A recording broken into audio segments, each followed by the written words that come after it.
County Commissioners meeting, October 9th, 2018.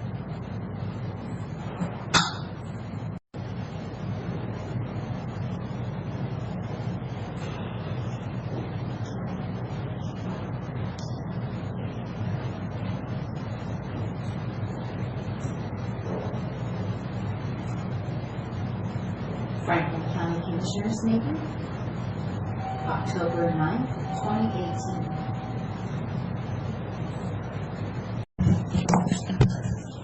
Good morning. Welcome to Franklin County regular weekly Board of Commissioners meeting. All three commissioners are here today, Commissioner Cook, Commissioner Miller, and myself, Commissioner Peck.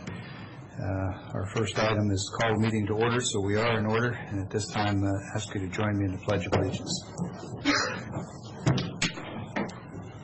Pledge allegiance to the flag of the United States of America and to the republic for which it stands, one nation, under God, indivisible, with liberty and justice for all.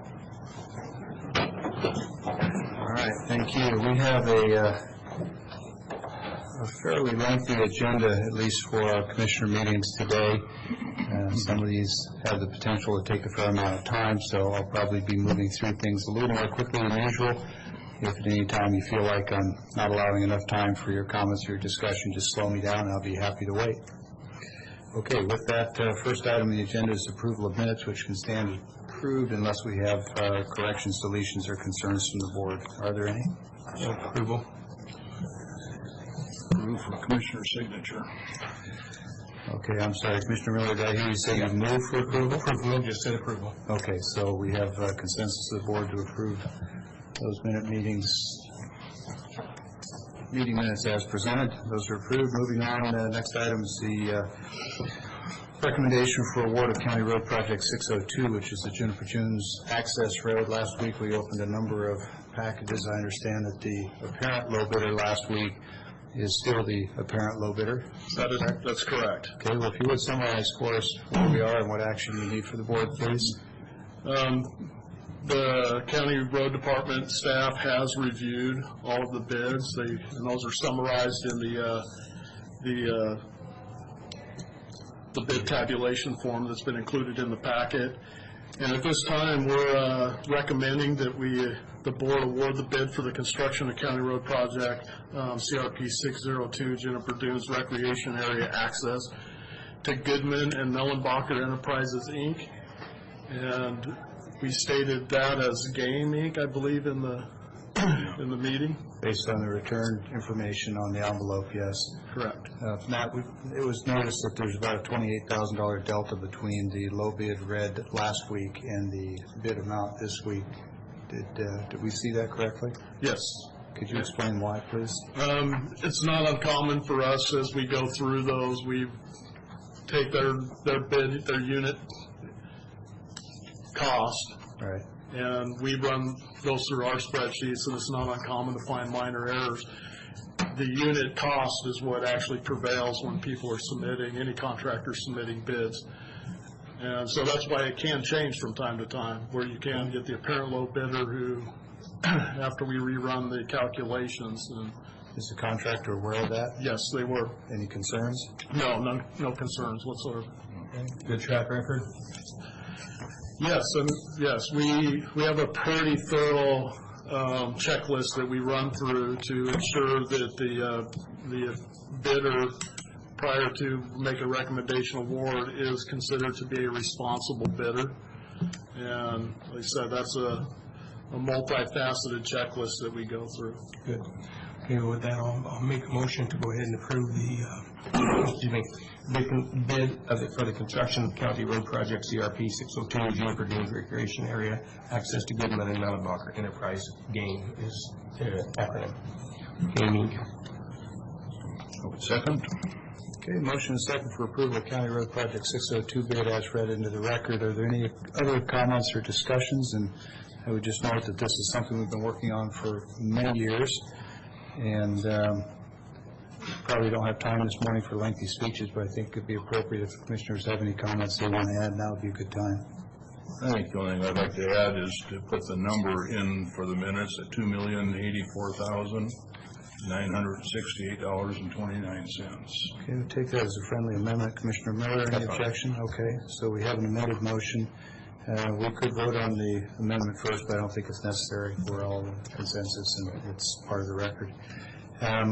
Any other comments, questions, Commissioner Miller? No, I think it's just a long time coming. It's good to see this moving forward the right direction. So. Okay, I'll just add that this was something that was already underway when I came in a number of years ago, I guess almost 10 years ago now. And I want to acknowledge the fact that Commissioner Miller actually was one of the first people that brought me up to speed on this, and at the time was pushing very hard to get us funds for it. So I think everybody's had a hand in it, but I didn't want to overlook that particular work and getting us the money that kind of got us over the hump, as they say. All right, so motion and second. Any other comments, questions? All in favor, please say aye. Aye. Aye. Okay, so County Road Project 602 is officially approved. It will be as soon as Commissioner Cook signs this. Matt, thanks for all your help. All right, thank you, Mr. Chairman. And please keep us posted on how it's going. I know all of us get regular questions about how soon will it be open, how soon will it be open, and the third question is how soon will it be open. Correct. So, all right. We'll absolutely keep you updated. Thank The you. answer for that, we're still thinking is late spring, depending on weather this winter. Yes. Okay, great. Thank you.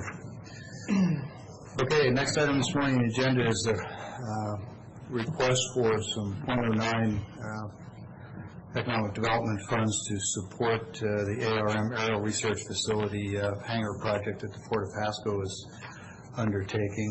And I see that Keith, you and Mr. Hayden from the Port are going to be speaking to this. Matt, you're welcome to come on up if you'd like to. Up to you.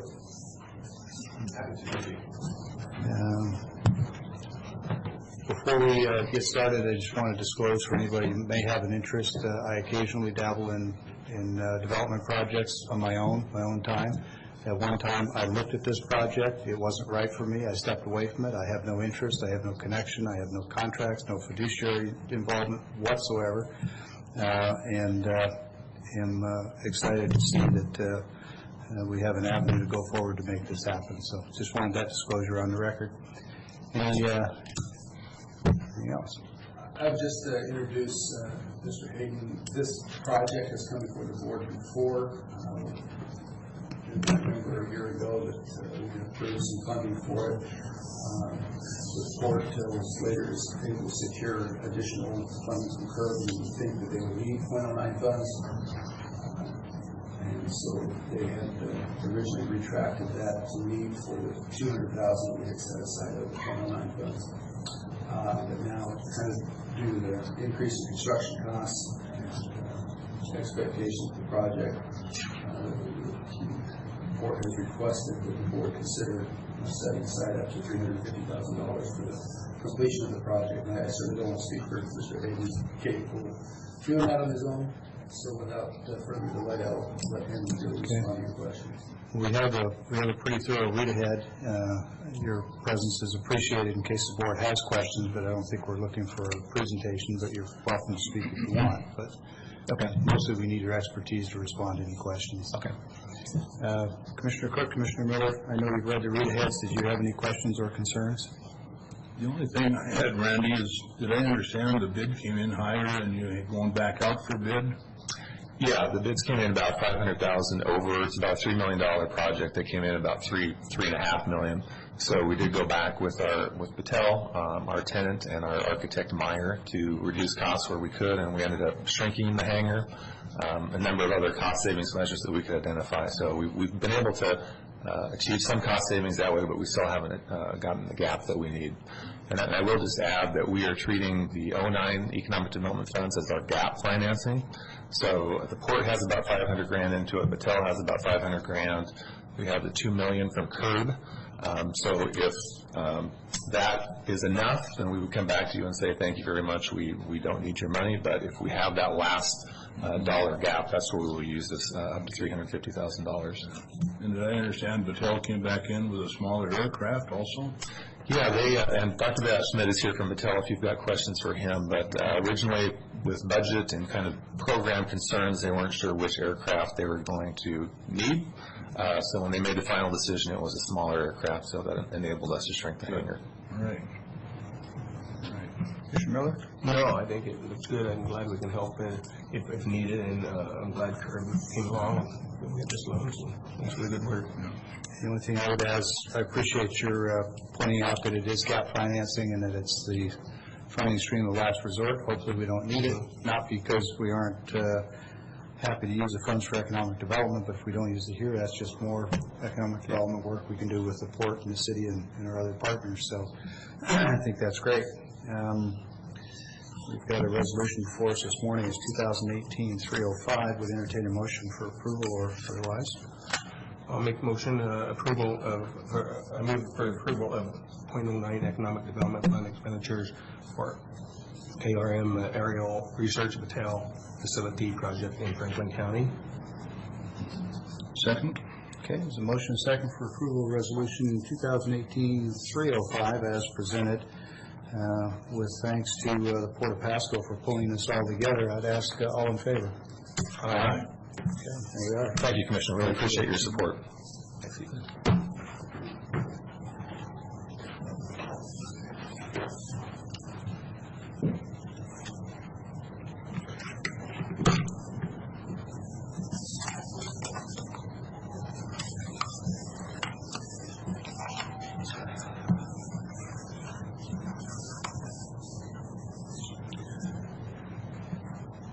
Okay, next item this morning is a request for conditional use permit 2018-04 to establish an event center.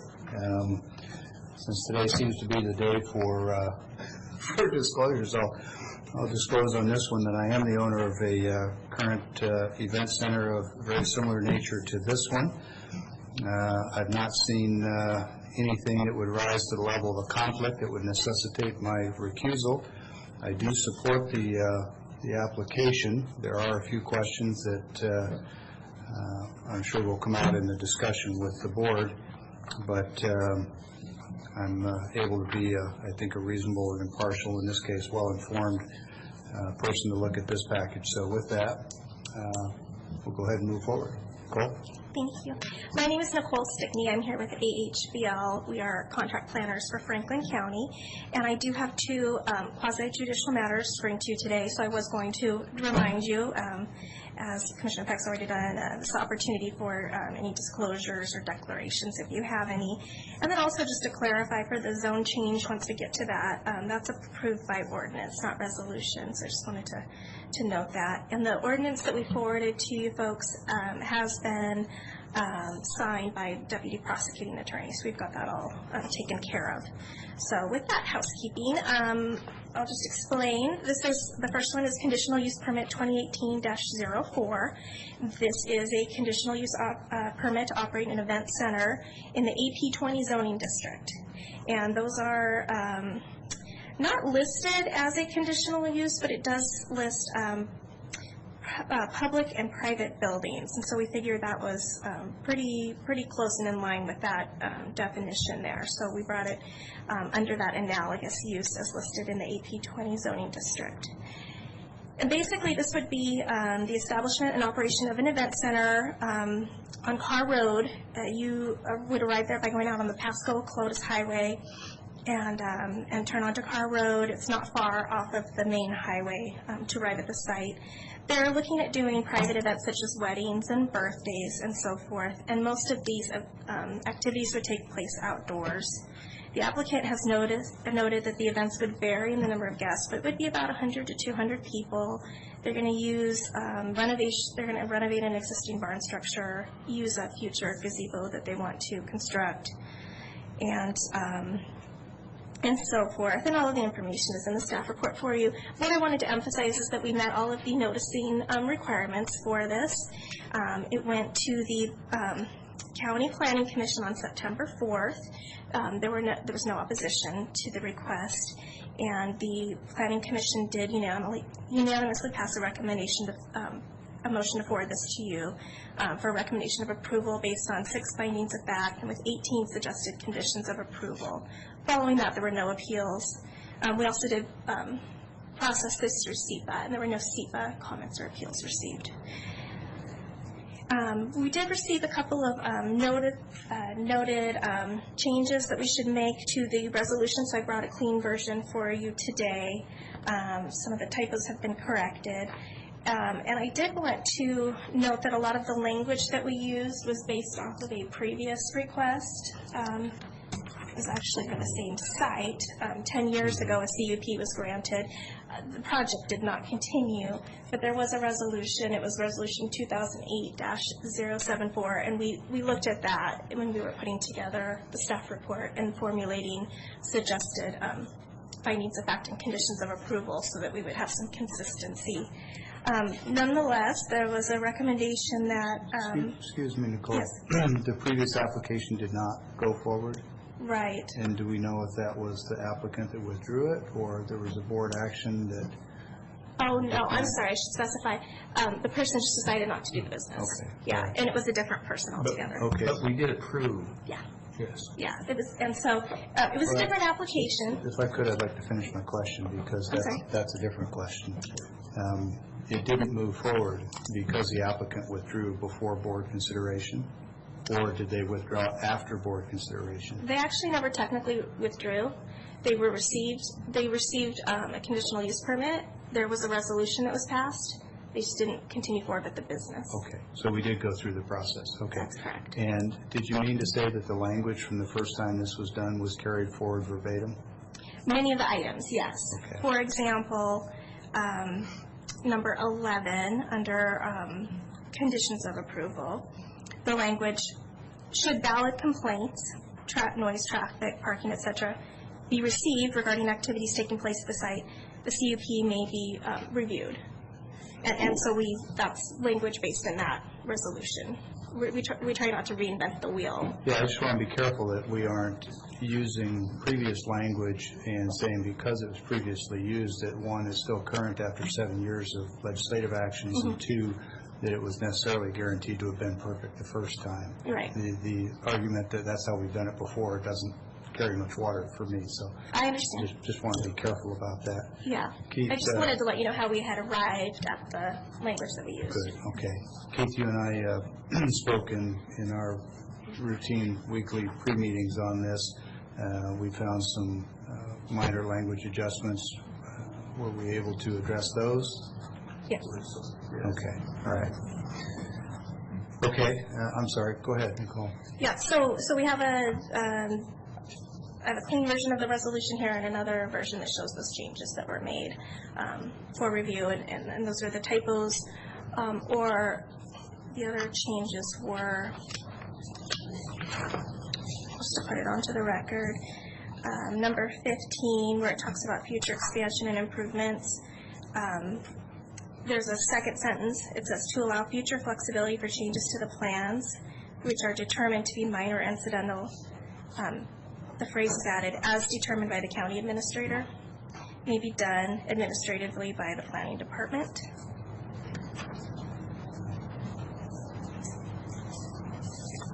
Okay.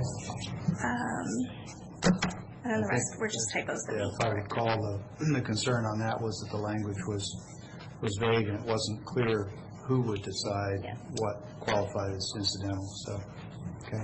Yeah, so we feel we've covered those concerns, and then I'm just happy to answer any other questions that you have about the record here or the recommendation that came from the Planning Commission. If you decide to refer to this further, you can schedule a future public hearing, which we would advertise if there's any further review. That would be a closed record hearing? A closed record appeal hearing, yeah. Right now, this is your opportunity to look at the closed record and effectuate the action of the Planning Commission if you so choose. So just for clarity's sake, the Planning Commission reviews it, make a recommendation, comes to us, we have the option of reviewing, discussing, accepting as is, or alternatively moving to a closed record hearing where we can discuss in more detail the established record. Right? Okay. Questions from the board? My only thought was back 10 years ago, I think the issue was the flying, and I see you've got the right to farm, you've got that number 12 in there. That's good, that clears that, and that satisfies, I'm sure, the applicant, so It's great. You just can't use the landing strip, it looks like, during any... Yes, and the proximity to the airfield that's used, I believe, for aerial spraying applications, that was discussed at the public hearing. It's well understood by the applicant that that's existing, that operation cannot be changed whatsoever to accommodate this use. Okay, good. Yeah. Clearly, it is ag-related. Yes. On its face.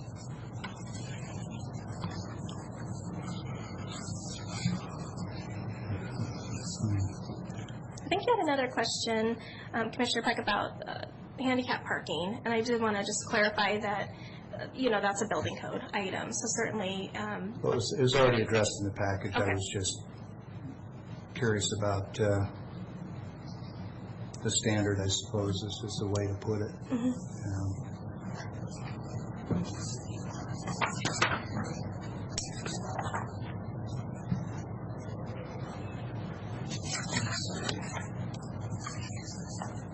Commissioner Cook, comments or questions? Well, I was concerned about ADA parking and general parking. I don't see any place here if it talks about what kind of, if it's just pasture it's going to be parked in, or, because we've required everybody else lately to gravel a parking lot at least. So they've made a special request in this case to be able to use the lawn for parking.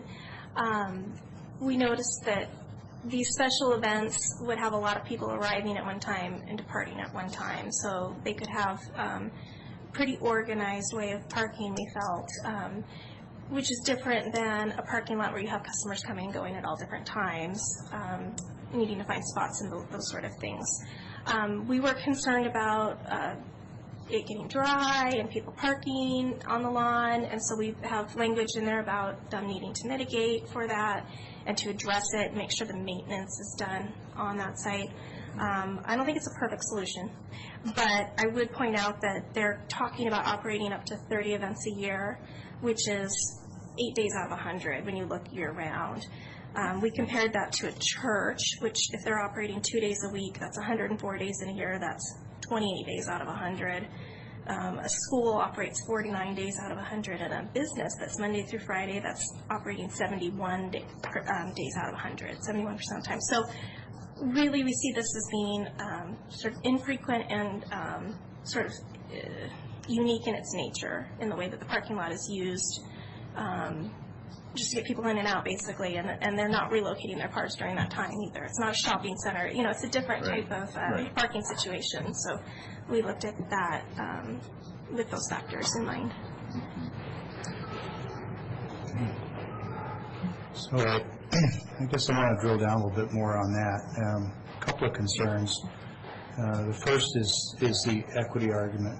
As you've heard me say for as long as you've been here, and others have heard me say for years, that from a planning standpoint, regardless of what the application is, we start with yes, and then we work backward just as much as we need to remain legal, ethical, and moral, as opposed to some municipalities that start with no and then bring us something and convince us that this is okay. So I think we're already in a lean forward position to the yes answer. I guess the concern based on what I just heard is that if we start with yes and our commitment is to stay legal, ethical, and moral, the legal piece I don't think applies, but the ethical equity piece does. There is a church that is recently permitted at Taylor Flats and Ringgold, and there was a fairly lengthy discussion about their parking. We required them to do gravel parking on the basis of emergency ingress and egress and its use as a parking area. We did the same thing about a year before with a church on Cypress, and we've done the same thing more recently with Paper Street Brewing, which has, if I remember, the third one, I'm not 100%, but I'm pretty sure, nominal use, mostly it's employees coming and going, occasional visitors. So how do we, because the question of frequency of use, whether it's 20, 30, 40 days a year, or as a church every Sunday, 52 days a year. I'm not sure how that changes any of the bases for which we require that graveled ingress egress and parking area. I mean, if we levy that requirement on others, what do we tell those people who were required to do that and spend the money to do it? And what answer do we give them? Well, in response, I would point to suggested condition 4A, and it qualifies this. So it says parking on the grass as proposed is allowed as long as events are infrequent and any fire risk, especially during drought or near drought conditions, is mitigated through appropriate means. But then I'm going to move on because there's a trigger here. However, if events do occur year-round or more than 30 times per year, the requirements of Franklin County Code 1778 will apply.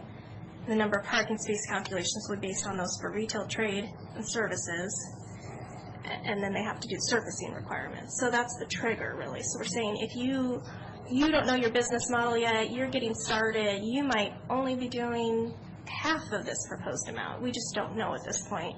We're gonna give you this accommodation, but should you grow your business and start having these events on a more frequent basis, it's clear that you have to Well, go and make improvements. is the conditional use permit have a cap on the amount of activities or the number of people? The Yes. number of activities? So growth really isn't an option in this proposal then? Well, there's a cap on the number of people that they can accommodate. So yes to that question, but Okay. yeah. But the number of events is just approximate. There's Yes. no cap on that. Okay, good. No. So back to my question, what do we say to other, I think, similarly situated public assembly points where we have required them to make these changes? I'm strictly looking at frequency of use, and if that's not, the litmus test that you want to use, then that probably wouldn't be appropriate, but that's what we were considering, Well, infrequent use. Yeah, the code is based on emergency ingress and egress, not on convenience, not on fire abatement, not on anything else that I'm aware of. And so whether you have 30 events or 300, if the person who needs emergency assistance is in that area and emergency people and equipment can't easily get there, I'm just raising it from the equity standpoint. I could probably come up with different arguments for, well, they can park out on Carr Road and pull hoses or push gurneys or do whatever it is they need to do to get to someone who's having a heart attack or some other issue. My focused concern is equity and ensuring that we treat all of our applicants and citizens similarly. I'm concerned that the frequency argument doesn't outweigh the public safety argument, because whether you're doing 30 events or 300, it's that one time when you need somebody that frequency is not going to be relevant. So, I don't know, what's the rest of the board think? Well, and looking at the map here, if I recall, I'm not sure, I have to have some verification of this, as you drive up into the place, which I'm not sure the parking, the event center is, but the point is, I'll get it here. The point is, if they have the access to the pavement already in front of the home, is that enough, as long as it's not blocked? In other words, you got the parking over here. No, the parking's out here. Out here, and you've got this area right in here, which is paved, no access, you can't crowd it, so there's access, just like when any places we go to, the fair or whatever, we can't block the fire thing. I think that would be probably permissible. Commissioner Miller, to your point, we had a discussion of egress. So we had item 4B, the parking area shall be set back an appropriate distance to allow for ingress, egress, and to not hinder drivers' vision triangles as they leave or access the site. An internal driveway shall be established, and access shall not be blocked at any time to provide safe ingress and egress for emergency vehicle access. Parking shall not be allowed along the interior driveways, and no parking signs shall be installed. Okay. So we tried to cover down on that. Does that solve that problem then? Of having emergency vehicles come in? I can't speak to whether it's difficult for emergency vehicles to drive on the grass, but certainly they would have that clearance and that space to do so. I don't know if it slows them down substantially. Perhaps it does. Well, to be clear, Commissioner Miller, I'm focusing on the equity argument, not on I understand. the access, because while I'm willing certainly to go with the board and say that this is acceptable, but it would require that the board acknowledge that the next time somebody comes in with an application for infrequent use facility, we are not going to be able to, I don't think, with a straight face, be able to require them to gravel their parking areas the way we have in the past. Not prepared to treat our citizens and our applicants differently. Now, if Nicole suggests that there is a distinction here based on the number of days a year that parking area is going to be used, and I would certainly agree that if this was the Middleton Fall Festival and it was only going to be for a few days each fall, but I think for an ongoing concern with regular business, I would just find it difficult to say to the applicants for the German Baptist Church on Ringgold or the one on Cypress or others, because you're going to be there 52 times and they're going to be there approximately 30, that's enough of a distinction for them to have to do it and you don't.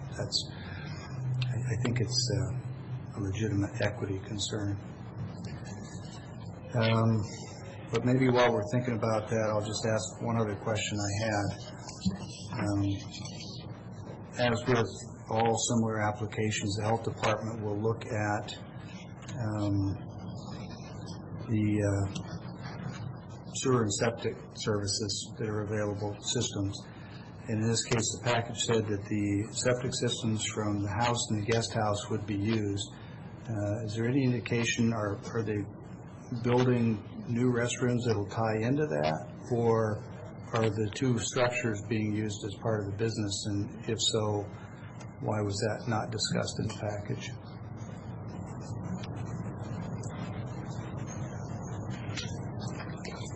So in terms of bathroom access, when I first read it, I assumed that with the renovation of one of the structures currently labeled as a barn, that there would probably be the addition of restrooms, and that would tie into the septic system, and that seems like a very reasonable and appropriate approach. If, on the other hand, they're going to use the restrooms in the two structures, that's perfectly reasonable and fine as well, but it requires a different level of review when you take a non-commercial structure and use it in a commercial application.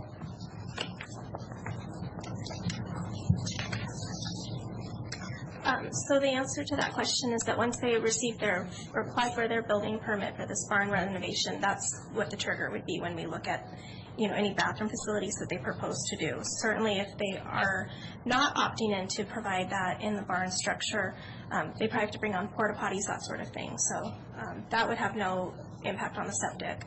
So there are different options out there. So are you clarifying for the record then that this CUP does not authorize use of the house and the guest house for public activity, restroom use, etc.? Yes, it's the barn that they identified that they would be using for any sort of public assembly. Is the applicant aware of that? Yes. Okay, all right, is that okay? Are you okay with that? Okay, all right, that's great. I just want to make sure everybody's on the same page and we have the same understanding. All right, well then the only other thing that I see in here is the question of the parking, and the board will have to decide whether or not you feel that there's an equity issue there, and we feel we're prepared to approve building permits in the future for similar use without requiring the gravel or hard surface emergency ingress egress. I'm frankly a little at a loss because I was of the understanding that our code required that there wasn't an option for something less than that. For years, I've heard the term minimum of a 4-inch gravel ingress egress for emergency vehicles to the property. But I'm also, would note that there is a relatively short distance, it looks like to me, from Carr Road to the near side of the parking. So there's nothing in the code that I'm aware of that says, if your access is 50 feet or less, then that's sufficient. If there were, that would be nice, because then we'd be able to tell other applicants that this one is okay and yours was not, because this one is closer. Although the one at Ringgold and Taylor Flats is equally close, I would guess. So I just want to be clear, I'm not arguing that we have a substantial fire hazard or anything else. It's purely an equity argument for what we have required of other applicants and what we will require of applicants going forward. I just want to be fair to everybody. Yeah, and I would just add that if I were going to do some research on that particular topic, I would want to go back and see what the other zoning districts were and that sort of thing, because, whether they're located in an urban growth area. They're in AP 20. Okay, I just didn't recall. Yeah. Right there, you go up Taylor Flats, it hits Ringgold, you turn right, and immediately on the left, that's AP 20. We just did this sometime earlier this year.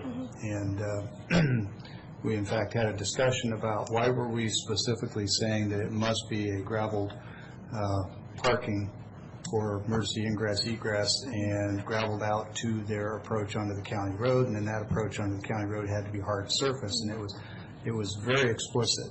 And we had a lengthy discussion about it, and I was the one that suggested maybe we should just put in these these packages, instead of articulating exactly whether they have concrete or asphalt or gravel or something else. It would simply say that your parking and approach areas must comply with the county ordinance at the time of construction. That way, they can pick from anything that's allowed in the ordinance and can do it at the time of construction. It seemed to me to give the most options. If they suddenly got a big contribution and had the funds to pave it when they previously planned to do gravel, they wouldn't have to come back through for another CUP or a CUP update. So that's why the topic is so fresh, is because the applicants were not, when we asked why are you doing gravel, they said because we were told we had to. So the concern would be if we do something different here, on its merits, I'm not convinced that it's necessary to have gravel for this. It's simply an equity argument for treating all of our citizens the same.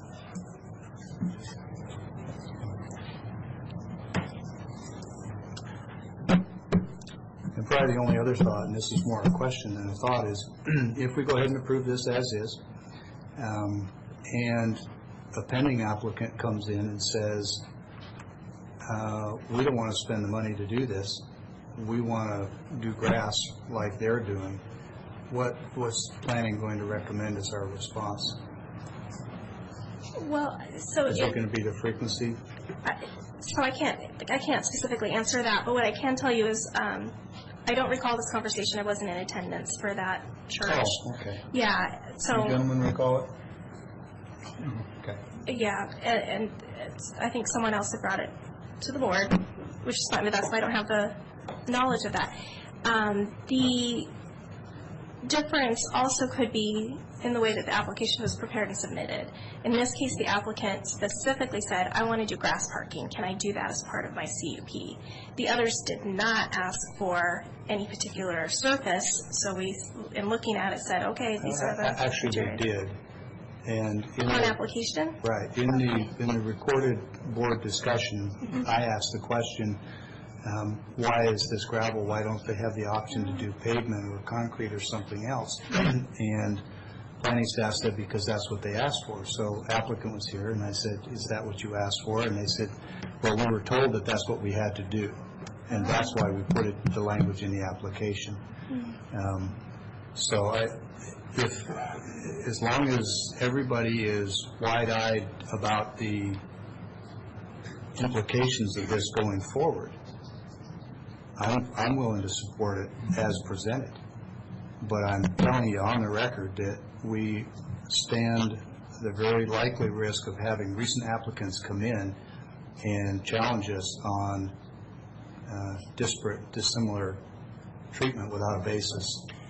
And in the future, we're going to have to be able to explain or change our county ordinance on these parking options.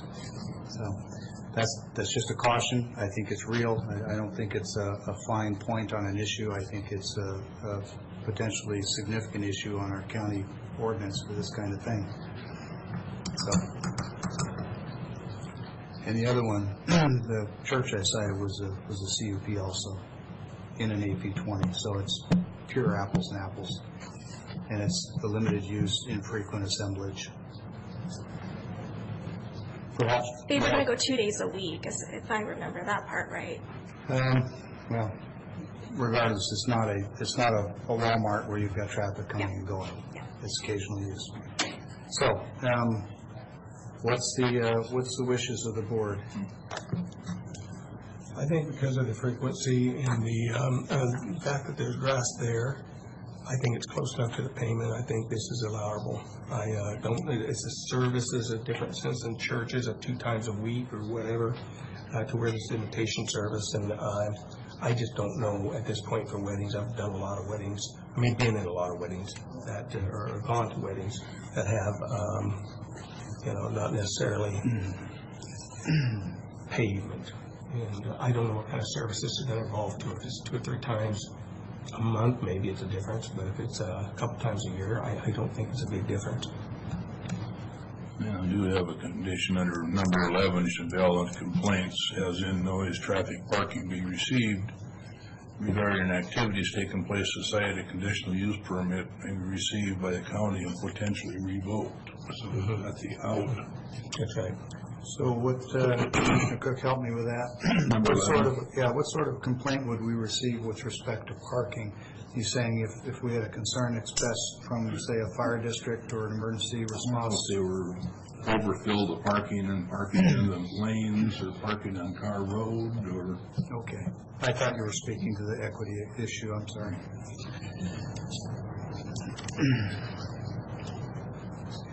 Okay. Well, any other comments, discussions, questions?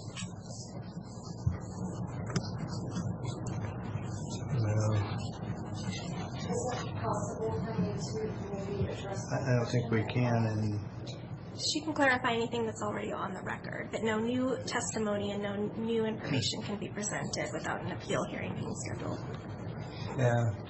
was that clear? You can speak to anything that is in the record for clarification, but you can't add any new information. So if you want to add some information to say, hey, if you knew this, it would make sense, that we can't do. I'm not sure if my fault just offer what we're talking about. Yeah. Why I think it is a little bit different. It's up to the board. I'm not opposed. No, I'm not opposed. Sure. Okay. Oh, yeah, just come on up if you don't mind. You're welcome to have a seat or talk to the mic or whatever's convenient. And just overhearing the different ideas about the concerns with this property versus other properties and having the gravel parking as opposed to not gravel parking. This is also a residential home, so we would be keeping the integrity of it also being a residence. We have farm animals who will be grazing in that Okay, so pasture. now we've gotten into New Testament. Again, I didn't know if this is new or not, but it does go to why. My sense is that there's ample support for the application, so rather than risk invalidating the process by bringing in new information, why don't we just stop there? And That sounds good.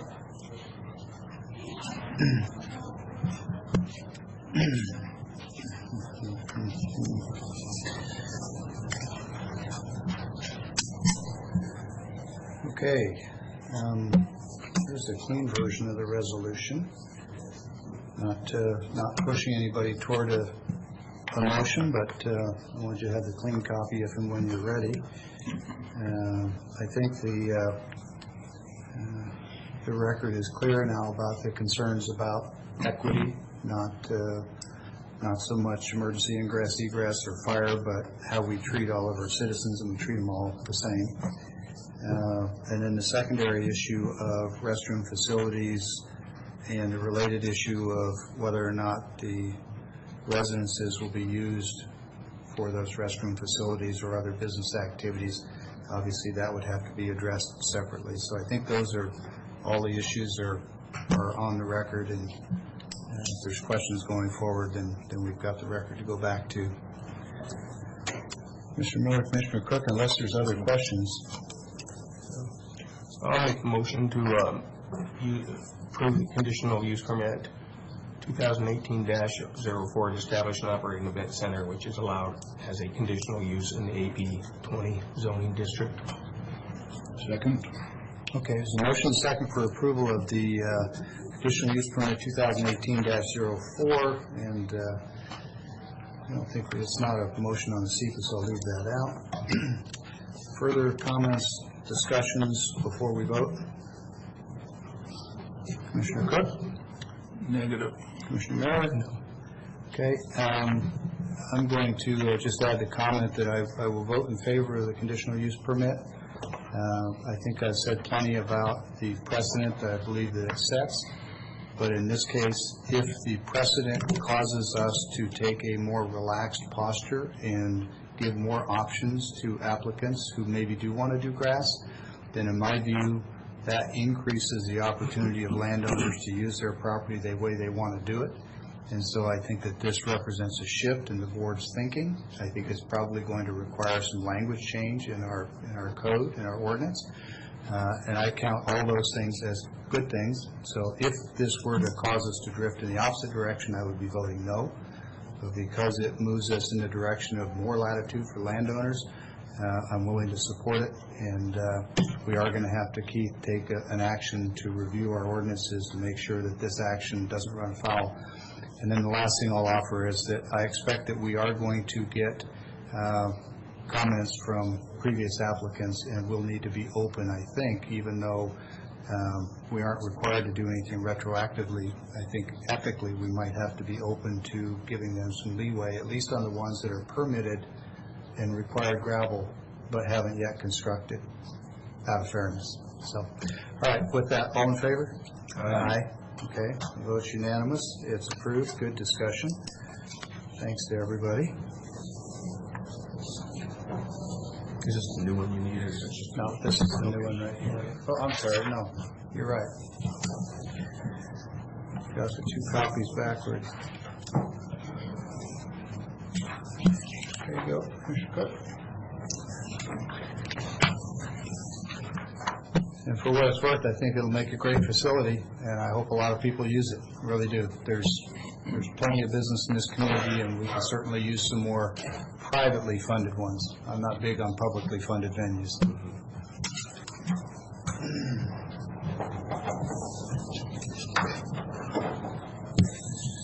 Okay.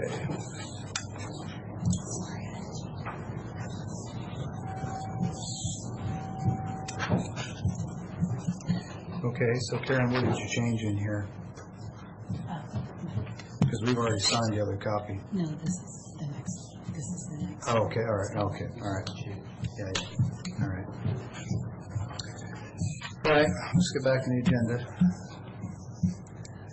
Let's see, next item is the zone change 2018-03 to rezone 8 acres from an AP20 to an industrial 2.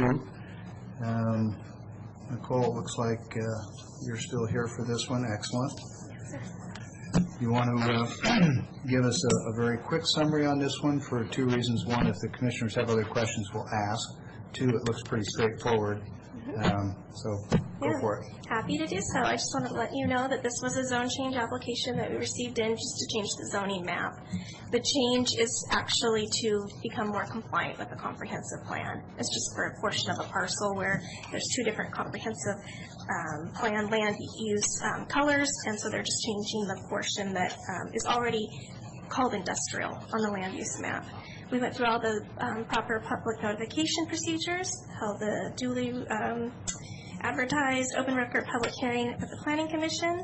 There were no appeals, and they recommended approval, as has staff. with 5 findings of fact and 3 suggested conditions of approval. Okay, in the interest of time, I'll ask the board, we've all read these read-aheads as we do every week. Do you anticipate questions, or are we ready to move for action? Ready. Okay.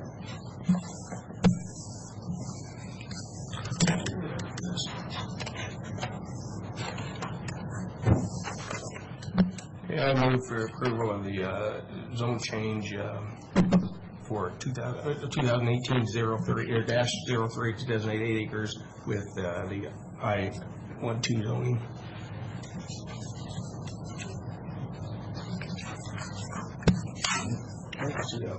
Okay, so I understand we've got a motion and a second for approval of Resolution 2018-307 as presented. And yes, Sorry, it would be Commissioner Cook, I heard you ordinance. say that. What's that? The ordinance number would be 6-2018, because this is Oh, an all right. ordinance. Say it again. Is that why you wrote not and underlined it? Oh. All right, Commissioner Miller, so that we keep the legal record clear, would you kindly rescind your motion? I will rescind it, and we will. Okay, Commissioner Cook, you concur? Okay, then Yep. what she gave us here was she's asking for a motion for approval of ordinance 6, I will do 2018. that. I move for the approval of ordinance 6-18, 2018 zone change. Second. Okay, now we have a motion and a second for approval of ordinance 6-2018 as presented. Comments or questions from the board? Anything else from the staff? Thank you. Pretty straightforward. Okay, all in favor, please say aye. Aye. Aye. Okay, so that's approved. Next item is public comment, and we are actually back on schedule more or less. Anybody in the audience wishing to meet with the board, speak on issues, now's an opportunity to do so. I think you're missing one item. Yeah, we are, I-45. Yeah, the locks. Oh, I'm sorry. Jeez, sorry, Sheriff. Mr. Didier, it was my mistake, but since I've already announced it, let's go ahead and do it. You're up here. Okay, I would just request a breakdown of the $2,084,000 award for Juniper Village Road. How much is federal money, and the breakdown of where the rest of the money's coming from. Okay. How would I forget that? You've talked to Mr. Johnson, he'd be happy to provide it. Okay, thank you. No, that's chair signature. It's under red tape.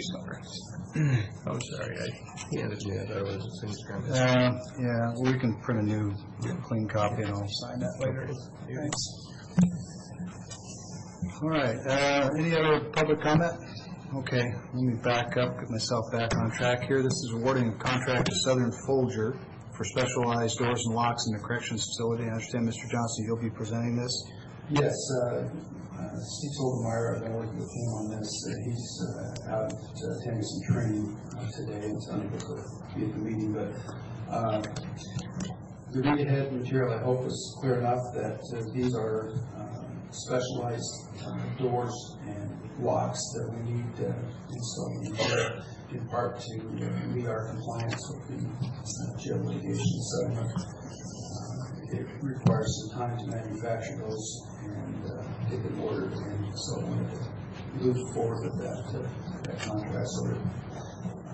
So the Folger, who's kind of nationally recognized as the standard, is also the manufacturer of the existing locks and doors we're using in the jail. One consistent with those materials. Comments, questions? Pretty much straightforward. Yeah, a couple of quick questions then, Keith. We've heard from the sheriff that, well, let me be clear. This is the new public safety jail extension or the old portion that we're renovating? This is mostly the old. Okay, all right. And so then the question is, these are similar to the ones that were in the old portion, not the new portion. And you understand the question because we've had issues with the ones in the new. Right. Yeah, we're not replacing the old jail with the doors we had problems with. Right. These are the good ones. Okay. These are the ones that work. These will do locks and doors for the female intake area. Right. I know you've expressed concerns about the locks in the new jail on occasion, and I just want to make sure we weren't using those. We're using... No, we're going to live with the locks we got. We're just going to bring in and adjust those doors with the Okay. thick metal locks. All right. Well, I know you've signed off on it, so the only other thing to point out is that we previously approved these funds out of the county's reserve fund, so it's pretty pro forma at this point. Is there a motion for approval? I'll move for the approval for contract for acquisition of installation of doors, locks, windows, and access panels in Franklin County Correction Centers. And that would be Resolution 2018-308? Correct. Second. Okay, motion and second for approval of Resolution 2018-308 as presented. Any other comments or questions? All in favor, please say aye. Aye. Okay, that's approved. Clerk. Okay, we've already done public comment. Takes us to office business, payrolls, warrants, and consent. We have two in front of us this morning. First being fund expenditures, 12 miscellaneous items, current expense, crime victims, enhanced 9/11, county roads, etc.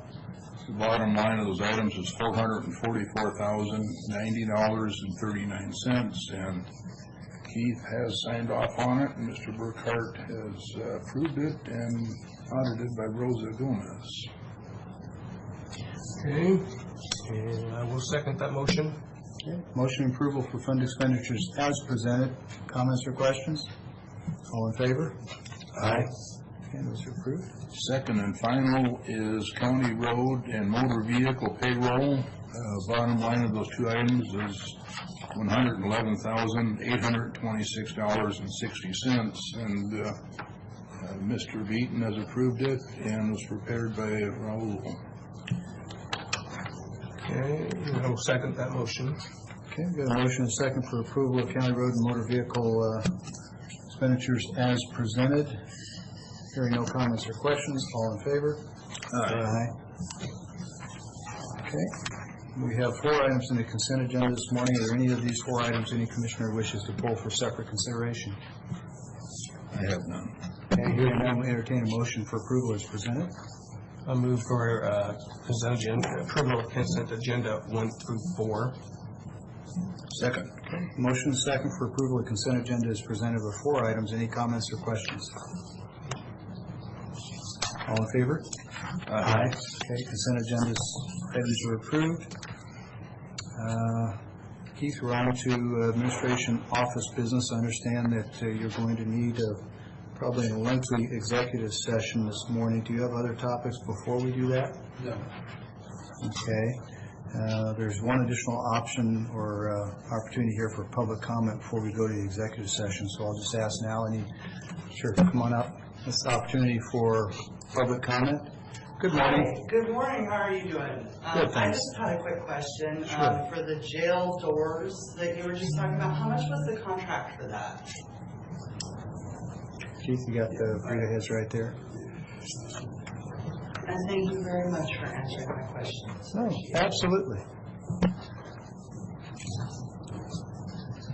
It's always a balance between 56 something. how much of the information in the reader heads that we get do we try and cram into the meeting. So if you're ever in doubt, please do ask. $56,324. $56,324. Thank you. And for the record, my name is Jeff Robinson. Now you've got it in your records. Yeah, well, I recognize you. I figured. I'm better some days on names than others. But thank you for your comment. Any other comments or questions? Okay. I just want to point out that we're going to try and get a presentation on the Juvenile Justice Center security system upgrade as soon as the people providing that are available. They're over briefing Benton County this morning. We're targeting about 10:30. It's 9:58. So if we're able to get our executive business done in 30 to 45 minutes, that timing should work out fine. And the recess you see in the agenda should not be necessary. So, Keith, if you're ready, I think it's time for us to go into the executive session, unless you have an update on the presenters coming over. I do not have a specific time frame. I know that it would depend on what questions they had in Benton County and how somebody can get on their agenda. Got a confirmation from Maryland they would get here as soon as possible. Okay. I'm waiting on Sean and Jennifer to be here for the executive session. Okay. Well, with that, why don't we recess for 5 minutes till 10:05 and give them time to come down and give anybody who needs a break an opportunity. So we'll be back in session at 5 after 10. Okay, sorry for the delay. I said we'd come back at 10:05. It's 10:10. It's my fault. I got caught up in a constituent conversation in the hallway. Apologies, Mr. Johnson, back to you. Executive session up to how long and for what RCW? Yes, I'd like to request executive session of RCW 42.30.110, paragraph 1, subparagraph I, to discuss legal counsel matters relating to agency enforcement actions, litigation, or potential litigation. So that's the board members, myself, Last page, Brad. Sean Sennett and Jen Johnson, and Eric Wygant from HR. I don't think Carly's available until about 10:30, but probably up to 45 minutes. Okay, it is 10:11, and by 10:12, we'll go into executive session under the RCW cited up to 45 minutes. Reserve the right to come out early, and we'll try to do so if possible.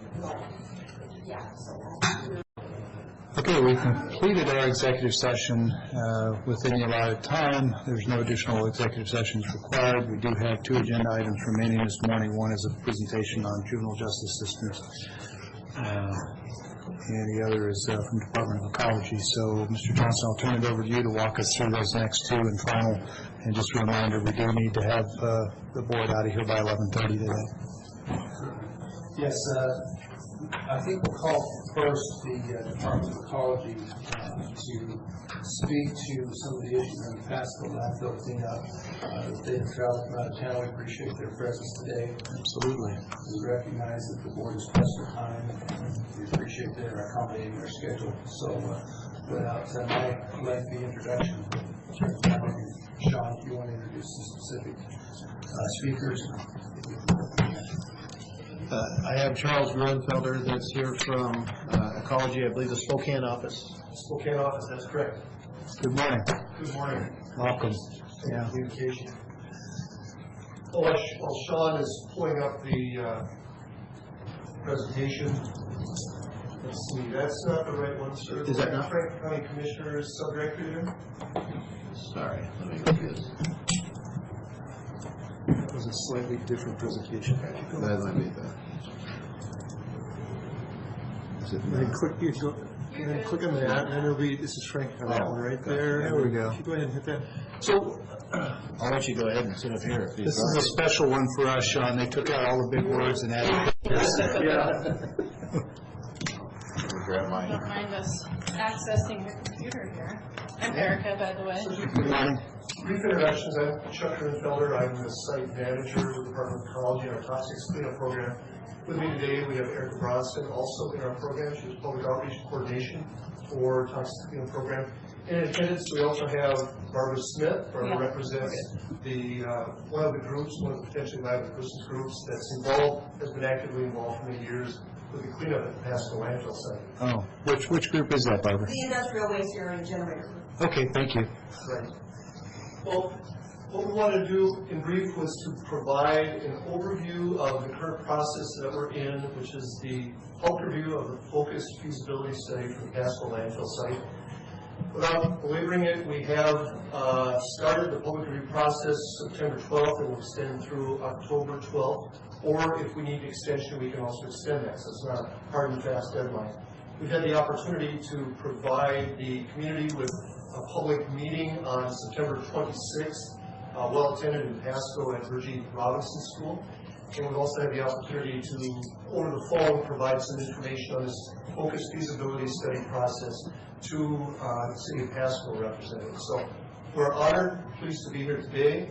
And what I thought we would do is run through a few slides. I know time is of the essence here, so we want to be brief. But give you a quick overview and then open it up for questions. Does that sound in line with kind of your expectations where that each needs to be? That sounds great. Just one preliminary question. Somewhere when you're going through here, if you explain to us what mechanism we'd use to extend the public comment period if we felt that was necessary. You just asked us to. Okay. Okay. Because Yeah, right here now. I'm anticipating that we're likely to ask for that. Okay. Okay. In brief, again, the Pasco sanitary landfill site, I won't belabor folks know where it's located, northeast Pasco. There are certain waste disposal areas I'll briefly touch upon here. We have the site at large is about 200 acres. The municipal solid waste area, which took kind of the general household garbage, is the larger area here. And these areas here, referred to as Zone A, B, C, D, and E, are areas where industrial wastes were disposed during the 1970s. And again, an aerial here. Go ahead, go to the next one, please. Again, brief site history. Industrial waste were disposed at the site in the 1970s, 72 through 75. The areas include drum disposal area called Zone A, herbicide disposal area called Zone B. Those wastes from Zone B were in drums. Those were removed in 2002. Zone CD took various types of sludges, greases, chemicals by tanker truck. That was disposed in that area and basically evaporated. Zone E is where some pulp and paper mill processing waste, referred to as chlor-alkali waste, were disposed. Municipal waste, a variety of different types of more general municipal type waste was disposed there. As a result of these waste disposal activities, there has been a groundwater plume. We still have low-level detectable concentrations of some constituents, but great progress has been made in reducing the concentrations in the groundwater plume between 1985 and the present. Next slide. In brief, what exactly has happened here? We have these various detective waste units, municipal solid waste, the drum waste, herbicide waste.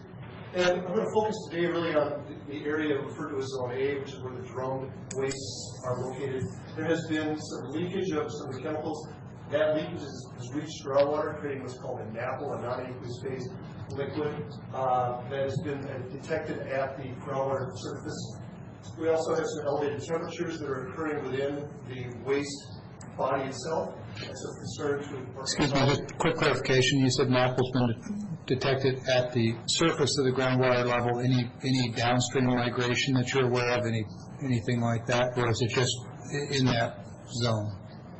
The NAPL itself is detected directly beneath the waste repository. There are some chemicals in that can dissolve out from that source chemical and then get into the groundwater, which is sort of represented here. Right. What's been the cause of the plume in part over the years? Well, and that was the question. Is there any evidence that there's release from that NAPL into the groundwater, or are you just finding that they're contemporaneous in location? We see low-level concentrations of contaminants in monitoring wells adjacent to this Zone A, but in large part we're not seeing extremely high concentrations. They seem to be focused in the vicinity of Zone A. Great question, thank you. Next slide. So under the Model Toxics Control Act, we have various requirements for cleanup when we're looking at different alternatives. We agree with threshold requirements, and we have other requirements. I won't belabor the list here, but there are a number of factors that we look at that we use to gauge whether or not a proposed remedy or a proposed alternative can achieve the objectives for cleaning up the site in accordance with our Model Toxics Control Act. And that's a very important point to me right there. As you go through, could you help me understand what the basis is for making those determinations, whether that's an independent body from a science perspective, whether that's a local jurisdictional decision, something to give me a sense of what the foundation for that decision is. That seems to be an issue of some interest. Good question. I'll do my best to try and direct the discussion in that framework. Yeah. Next slide. We talked about this is a focused feasibility study. Work was done in the late 1990s to generate what's called a feasibility study. There have been a series of investigation activities throughout the 90s, culminating in development of a document that lays out these cleanup alternatives for the site. At the time, in 2000, the decision was made to proceed with what's called an interim cleanup remedy, not a final remedy, but an interim cleanup remedy that the feasibility study said was an appropriate way to gauge the effectiveness, the performance, if you will, of the proposed remedy. And we've fast-forwarded since that time. Those interim remedies have been in place. Cleanup activities have been occurring using those interim remedies. But a point was reached where we recognized that we needed to go back and revisit the performance of those remedies and re-evaluate other alternatives. As time has gone on, various other technologies have become available. So the focused feasibility study builds on what was done in the early late 1990s, 2000s, and it looks at different types of alternatives that are now viewed as potential viable alternatives for the site. Next. Just real quick, I want to be clear, I understood what you just said, which is you had the initial interim measures which were effective. It wasn't that they were ineffective, it's that you believe new technologies and new approaches that may not have been considered previously are now available? Or is it a combination of the two, that the interim measures weren't as effective as intended, combined with new opportunities?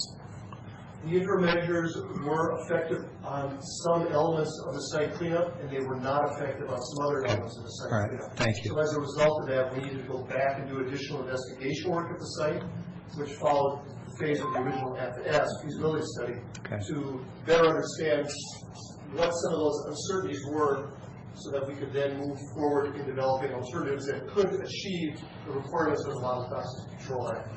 Next slide, please. Cleanup options will focus on the industrial waste area for the sake of time. One of the common themes of all of the industrial waste areas is they have been covered in 2001-2002 timeframe. Covers were put over these called a RCRA, which is just a highly protective, multi-layered cover system. So all of these various industrial waste zones, as well as the municipal solid waste area, have received these multi-layered covers. I won't go into all the details of it, but they are standard industry type of a cover system to prevent rainfall infiltration and to provide a protection from human health contact with the waste that are disposed in these various areas. So this is a common theme throughout all of the waste areas at the site. Next slide, please. We're going to focus on Zone A. This is the area here. Next to the area of Zone A is called the Bale Fill. Folks may be familiar with the Bale Fill area fire that was addressed several years ago. That's where the area was where that previous fire had occurred and was extinguished successfully. We're going to focus on Zone A, and this is where the 35,000 drums of industrial waste were disposed in the 1970s. We'll talk about the alternatives. Just a quick cross-section. Again, this is this multi-layer cap system that we're talking about. The drums were disposed in various locations within this repository. Some were stacked one on top of the other. Some were more randomly distributed in the landfill area. Groundwater in this area is about 40 feet below the base of these drums. So when we have contamination, I talked about this NAPL, that NAPL has migrated from the drum area and traveled down to the soil and is now sitting on top of the groundwater. This is the area where that former fire had occurred in 2013, 2015. And the primary remedial system in this area to help capture contamination is what's called soil vapor extraction. It's using a vacuum system to suck vapors. Next slide, please. So, focusing on what does the FFS require? What are the bare minimum threshold requirements, Brad, that you asked about?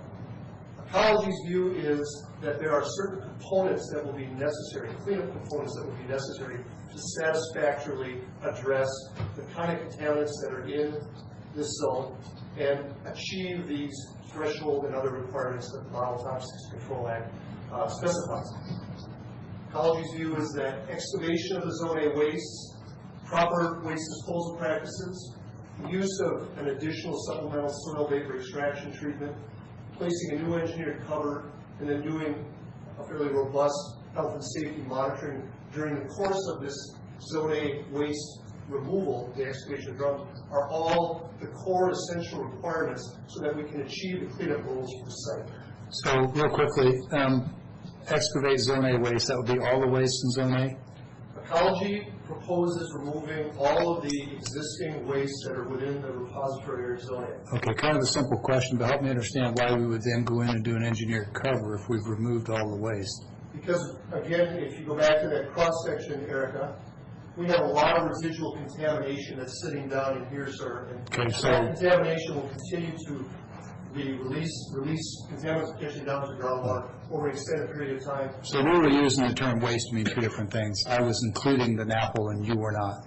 Correct. Okay, all right. And then, so I understand, if I remember, I read the fact sheet you put out the other day, which was, maybe it says something about my lifestyle, but it was good reading. Thank you. Yeah, anytime you find enjoyable reading in an ecology newsletter, it's got to be important stuff. It's all me. Thank you.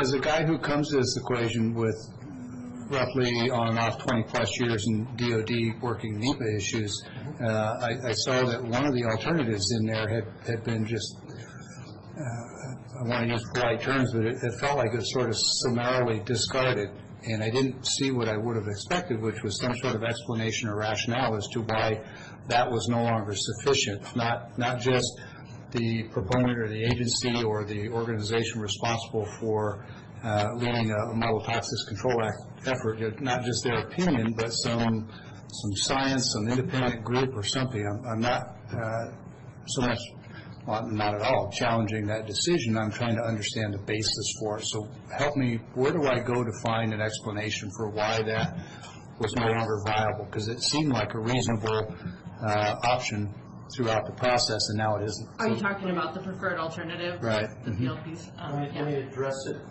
in brief. Good question. And I'd be happy to get it later in an email or something, too. We'll do that, too. I'm going to give you a very high-grade response here. Good. That's probably right about my level. Keep it simple. Talk about restoration timeframe. Right. And uncertainty about the mechanics by which chemicals that are coming out of these drums will eventually be released over time. There's a goal to get the site cleaned up within a reasonable restoration timeframe. Because of the uncertainties regarding the mechanics, the mechanism by which release occurs from these drums, concerns over chemical incompatibility. We have a variety of different chemical types that are present in this. We already have, in ecology's opinion, conditions that are indicative of a subsurface smoldering combustion occurring. These are not compatible conditions. Having high temperatures in the presence of volatile organic compounds in contained vessels only exacerbates the release mechanism that is going to occur under those conditions. As I'm sure you can understand that. Sure. So our view is that we want the source removed. Once the source is removed, we can control the other elements of residual contamination. That's a straightforward process. We have an understanding what that could be. We don't have an understanding of the release mechanism of these drums, how much residual source still remains. We're seeing this in Apple really for the first time over just the last couple of years, telling us that it seems to be coincident with some of these elevated temperatures and other conditions. On the top of this cover system, for example, we have 4, 5, 6 feet of settlement, large depressions that have occurred. That's occurring in response to the drums collapsing, losing their content, and in response to perhaps other processes by which some of the mixed debris and whatnot, combustible debris, may also be deteriorating. So we have a very complicated set of factors that we're trying to address and do it in an expeditious fashion, rather than letting these drums sit where they're at and perhaps release their contents for the next century. Yeah. That isn't commensurate with the goals of trying to expedite and create cleanup over a more reasonable restoration time frame. Okay. So you started with the timeline, and it almost feels like, and I understand why you did that, but from a 30,000-foot layperson perspective, the multiple components and the uncertainty about the timing and realities of interaction between those, whether they neutralize one another or exacerbate one another, or in the presence of heat and confinement, give us another fire. I get all that. Is that what's driving the timeline? Is all of those uncertainties? Or is there something else? The uncertainties are a big part of the timeline. Concern about, as I mentioned, really the incompatible nature of some of these chemicals. We really don't know if you take and I can understand, with a compound that maybe has, if mixed, could have an explosive property. Now, we haven't seen those kind of events occur, but that's really a what-if proposition. Yeah. And our contention would be, on a site like this, which is not unlike hundreds, if not thousands of sites that have been cleaned up throughout the country. We did a removal action, as I mentioned, in 2002 at Zone B, where we had herbicide manufacturing waste. The decision was those wastes were incompatible right there because of agricultural considerations and concerns that were that were addressed at that time. Yeah. I certainly get the compatibility concern. I'm not really questioning anything. I'm trying to get some information, but the uncertainties, the migration, the incompatibility, all that, I was really just looking to see if that's what's driving the timeline, or if there are other factors driving the timeline that I'm just not seeing. It's not that I'm suspect or anything. I'm just trying to get a full picture of where we are and where we're going. You know, we've seen a lot of events happen over the last couple of years that, in fact, we didn't anticipate. Subsurface smoldering conditions. Sure. The large-scale depression in the cover system, which compromises the functionality of the cover. Sure. The presence of the napping, the pooling of the chemicals on the groundwater system. Those are the kind of conditions that we anticipated. If we go back into the history of the site, one can anticipate that when you have drums of chemical liquids that are stored, eventually those drums, those containers will corrode, and those contents will be released to the environment somehow, some way. We saw that at the Ephrata landfill. We saw it at the Pasco landfill with the Zone B area drums. So it's, as I said, at many sites throughout the country, the decision is ultimately rendered when you're dealing with drum repository areas. The only way to address the problems that those areas represent is to get them out of the ground and then clean up the residuals that remain afterwards. That's ecology's position on this as well. Hey, just one question. I didn't quite understand where you were when you said, when the question was brought up, has that NAPL been detected in the water? Did you say it's in fear of it, or it is? It is. It is. Floating on the groundwater system as we speak. The potential liable persons have put in place in one location. We don't know the full extent because our monitoring network doesn't give us enough geographic proximity, but in at least one location we have what's called an absorbent sock. The sock is preferentially acts like a sponge to capture certain kinds of chemicals, and that sock is now in place. It has been in place in one of our monitoring wells that goes all the way down to the groundwater system, and just passively sorbs or collects or absorbs some of these chemicals. But we don't know what really the full extent of that is, and there is active monitoring that's going on to look at the groundwater. The groundwater is flowing in a preferential direction. We have wells that are located down gradient, we would call it, or downstream from where the source materials are being released. And historically, we've seen elevated concentrations. Today, we're not seeing as much elevated concentration.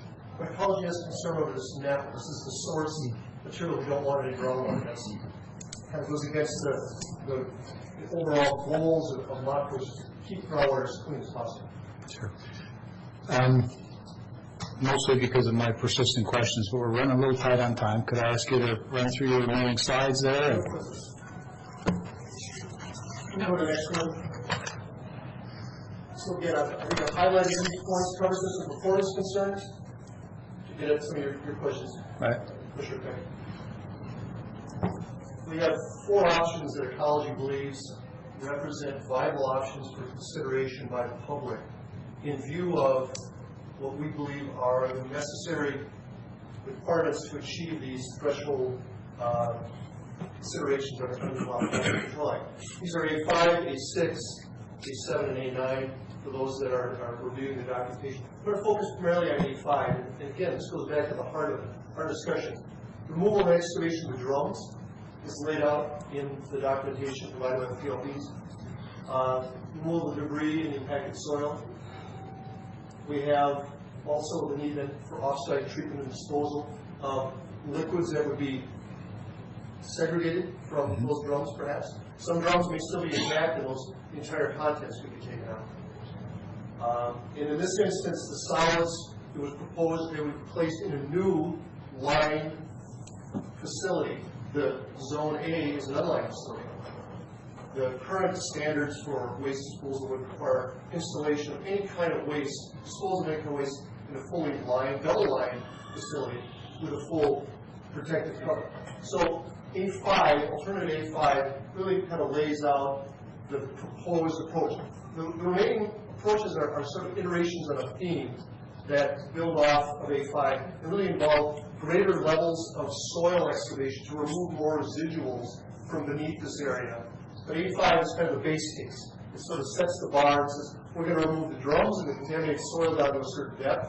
We're going to leave some contamination behind, and we're going to address this with soil vapor extraction and new cover system. A6, go to the next one, Erica, please. A7 is just going deeper than 27 feet. It's going beyond the drones and picking up some of these additional residual contaminants that are present. And then A9 is kind of the folio deal. We're going to go after all the contamination that's in the subsurface. We're going to take everything and dispose of it off-site. Instead of trying to create an on-site new repository, everything goes off-site for disposal. And the costs are commensurate with those various types of alternatives.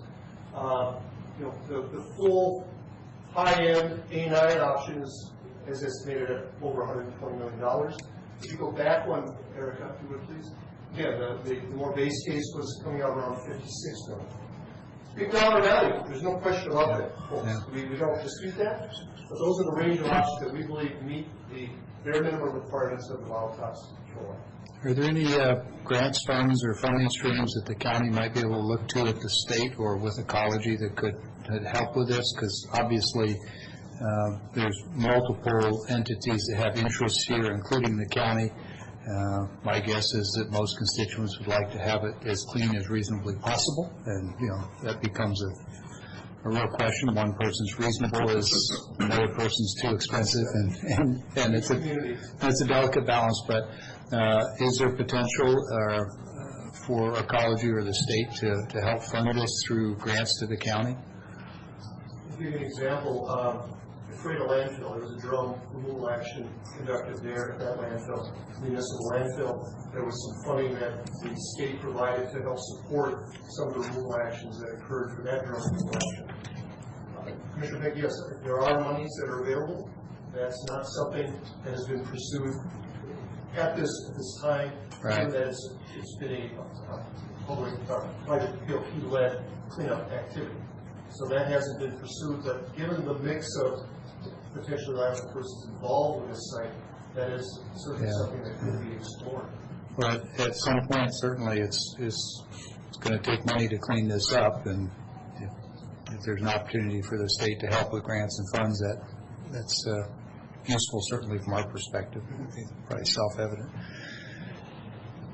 And we can just close out. Again, this was just a quick summary of what you were being asked to look at with the focused feasibility study is not just this zone A, but the entire site. So what this table does is simply isolate and identify what the PLP's preferred alternatives were for all the different zones, the 8 to 10 different units at the site. Zone A being just one of those areas. And the last slide, Erica, go ahead if you'd like to walk us through what the next steps would be on this process. Sure, yeah. We always respond to all the comments in a written document, and we publish that online and also send it to all the people who commented. And then we use public input and, of course, our own scientific knowledge and outside, like you were saying, I didn't see something from a science board. Sometimes we will collaborate with other entities like EPA or whatever to get opinions if they have experience. And then the next step is to write the cleanup action plan. So that's where we choose one of the alternatives, or maybe a mix of the alternatives, or even something new if something, leads us to do that. And write a specific plan about what will happen in the final cleanup, and then that goes out for public comment too. So this isn't your last chance to weigh in on this process. Okay. Well, I would, first off, thanks very much. We're really pressed for time, but I appreciate your being patient and waiting for us while we got through other business. I would ask that if you would send us an email either to Mr. Sant's office or Mr. Johnson's office or me. You can find us all on the website, just with some background on the decision to set aside the one alternative, just so I can understand the basis for that decision. And I received a note about moving our presentation onto your computer, so I'll just be doing that really quickly before we leave. Okay, that'd be great. Thanks. Any follow-up questions, of course, in addition to email, Mr. Sant or others can certainly direct those to. Right, and if we want to formally request extending the comment period, we can do that through you? Yes. Do that through Okay. Erica and myself, and we'd be happy to do that. Okay. Thank you again, Commission, for this opportunity. Mr. Johnson, appreciate this. Thank you very much. Okay, thank you. Okay, thank you. Our next presentation is a review of the Franklin Justice Center electronic security system. And the engineering report that's been prepared. Morning, by Ben Helms from Kaufman Engineering is with us today, and Daryl Banks from Juvenile Justice. You'll recall, just for the board's benefit, for the public record, a number of months ago, we requested proposals to study this electronic security system. Kaufman was awarded that contract, and today they're here to present their findings and studying the system over at Juvenile Justice.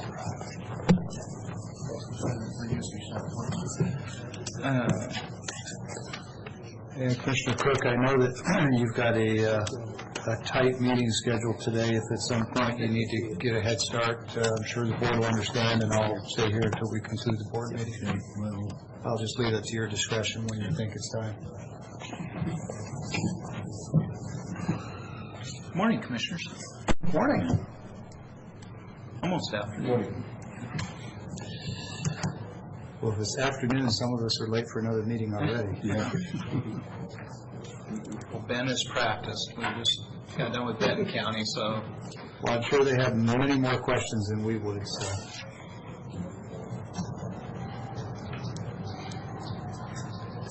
And while he's loading that, what were their questions? You know, not tremendous number of questions. Any of them that would cause you to rethink the proposal? No, not at all. Okay. Was there Your remote is Mr. Banks. All right. Just nod at him, and he'll hit the little arrow, and he'll make a change. Should be one up there somewhere with I a know, pointer this is on it. quick and simple. There is a laser pointer. Okay, I can do this. Here. Might be this one. There. Well, good morning, Commissioners. Appreciate the opportunity to be here today. If you wouldn't mind using the microphone so the audience can hear, thank you. Thank you. I'm Ben Helms with Kaufman Engineers.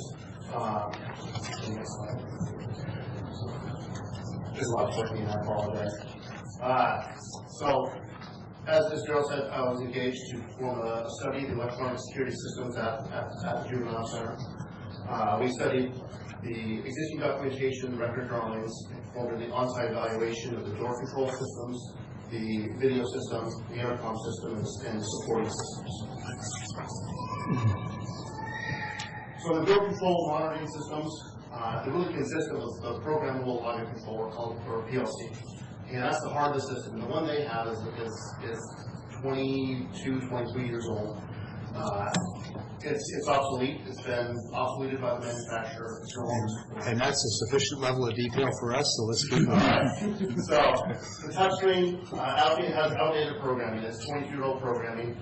This down here is how we lay them out now with a map of the facility, show so you get geographic representation. This is what they currently have, 6 buttons. That's their existing PLC. Okay.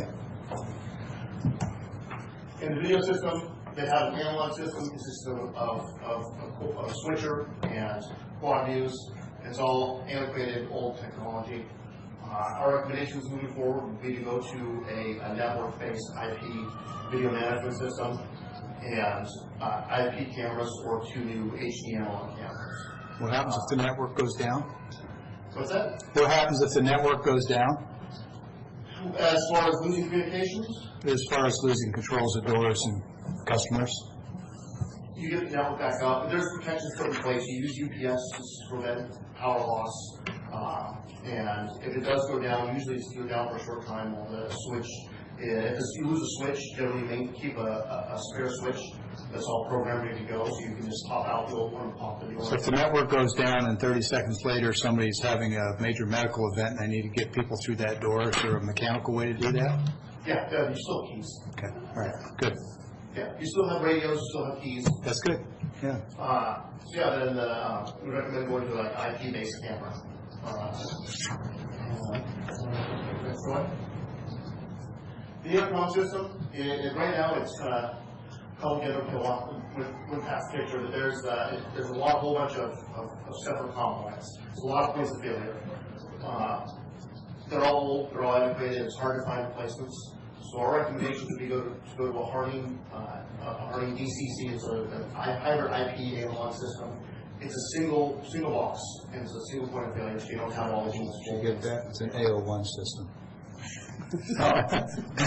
I'm sorry, we occasionally tease people that come in and give us engineering reports because we're not engineers. Yeah, I'm trying to keep it high level. It's a single box. Oh, you're doing great. You're doing It's great. all supervised, so it'll tell you when there's a problem. There's an LCD screen. It tells you intercom, whatever has a problem. So it makes maintenance a lot easier.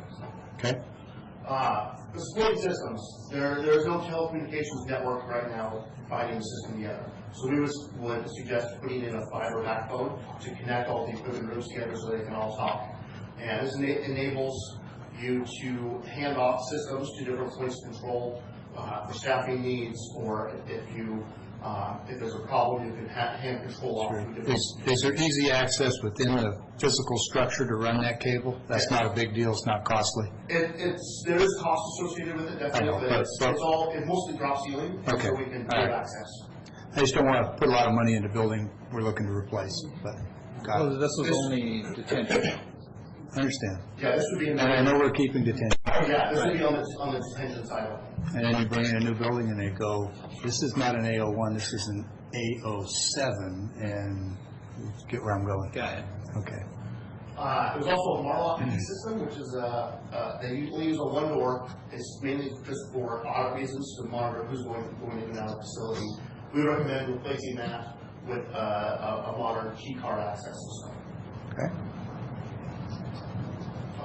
And in conclusion, I kind of throw this up. This is their current workstation. This is kind of a modern station that we've done in a little project.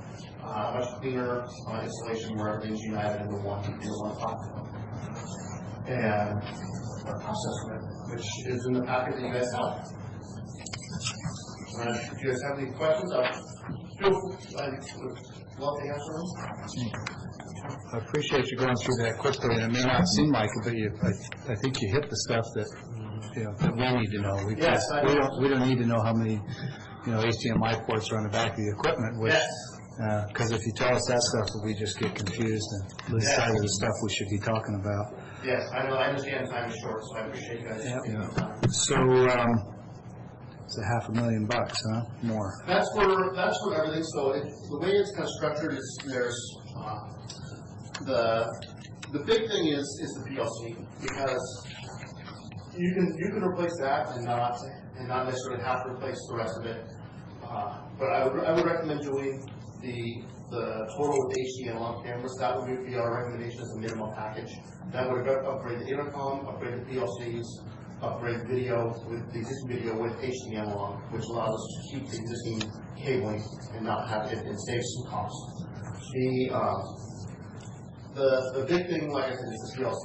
It's going to fail. It's not a matter of if, it's a matter of when. It will fail.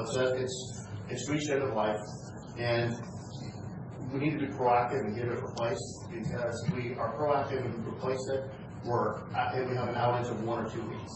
If it fails, there's an outage of 6 months while a new PLC system is designed and built. And during that whole time, then it would be on cheese.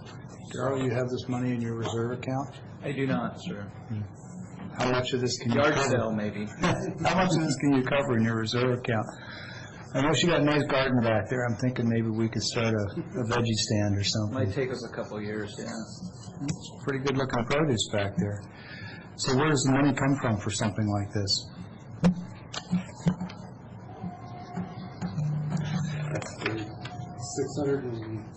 $606,000 question. Well, 28% of that, I guess. It's a partnership. We've got to look at it all. It is. So as far as the alternates go, there's this alternate one is to replace the existing cameras with HD analogs. There's also an option to replace the existing cameras with UIP cameras. This is a little bit more to do that.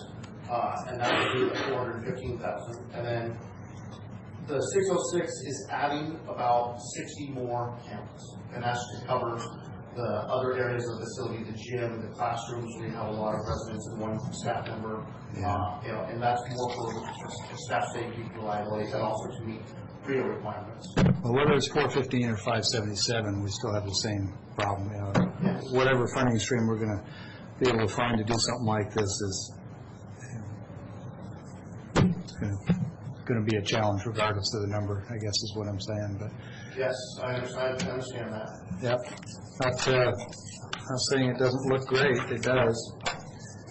And there's certainly a safety and security element, and I appreciate the fact that you spoke to the program and didn't give us a whole lot of safety and security sort of, I don't know how to say preaching, but you know what I mean. Sometimes the presentations we hear, well, you got to do this for the kids, you got to do this safety and security. We inherently already know that. What we need to know is, we know what the proposal, need to know what the proposal is, so. Yeah, I'm the engineer, I'll speak to the technology. Yeah, so Darrell, from your standpoint, I think the board clearly gets the necessity, and from your standpoint, we appreciate the detailed information, and I will read the rest of it. I did not read all of it yet. Now we just have to see if there's money somewhere to do it. We'll have to consider this in light of our budget that we're ready to draft. Sure. Well, We got any surplus deputies cars that we can sell? Notice I said surplus deputy cars, not surplus deputies. We don't have enough deputies. we will include this in our budget for consideration. Okay. 28% on our side, you said? That's it. Yeah, about 160K. Capital improvement, correct. Yeah. 160, 170, something like that. Any other questions, gentlemen? Thank you very much. I apologize for the short timeline. You know, those state agency folks, they've all left, right? Our good friends from ecology are. If there's any further questions, feel free to shoot me an email. All right, thanks. Thanks for coming in. Thank you guys for All right. Thanks. Thanks, Darrell. Good seeing you. You know, you can come over here and visit occasionally. It doesn't just have to be when you're looking for money. Well, and we are too, but we still like to see you occasionally. If you're too busy to visit us, you're too busy to go duck hunting. I'm just saying. I have to confess, I just got back from South Dakota And I will confess to knowing that, and that's why I said that. You got time to shoot pheasants, you got time to visit. All right. Okay, any other business the board needs to take care of? Keith, commissioners? We're adjourned. Thank you.